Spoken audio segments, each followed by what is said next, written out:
श्री ओम प्रकाश राजे निंबाळकर जी। धन्यवाद सभापती महोदय। माननीय अर्थमंत्र्यांनी जी श्वेतपत्रिकेवर या ठिकाणी सभागृहात सादर केली त्या चर्चेमध्ये भाग घेण्यासाठी मी या ठिकाणी उभा आहे।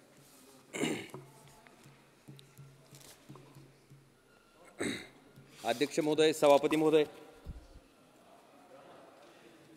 आजच माहिती मिळाली की डॉक्टर एम.एस. स्वामीनाथनजींना भारतरत्न पुरस्काराने त्या ठिकाणी सन्मानित केलं गेलं। सन्मानित केले त्याच्याबद्दल आनंद आहे।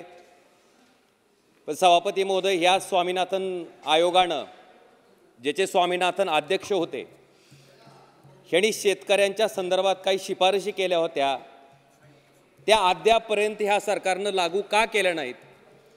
मला वाटते हा सुद्धा प्रश्न सरकारनं कुठेतरी स्वतःला विचारणं गरजेचं आहे। अध्यक्ष महोदय, मी या केंद्र सरकारच्या धोरणामुळे शेतकरी कसा देशोधडीला लागलाय हे काही उदाहरणावरून मी आपल्या माध्यमातून सरकारच्या लक्षात आणून देऊ इच्छितो। सभापती महोदय, 7 डिसेंबर 2023 ला कांद्याच्या निर्यात बंदीचा निर्णय त्या ठिकाणी केंद्र सरकारने घेतला।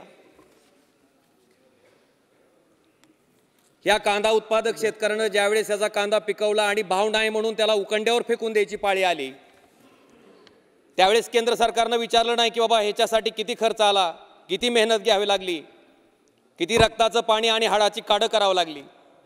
पण अध्यक्ष महोदय, ह्याच कांद्याला जेव्हा 50 रुपये 60 रुपयाच्या घरात दर येत होता, ताबडतोब केंद्र सरकारनं त्या ठिकाणी ह्या निर्यात बंदीचा निर्णय घेतला आणि त्या ठिकाणी कांद्याचा दर कोसळल्यामुळं कांदा उत्पादक शेतकरी अडचणीत आला।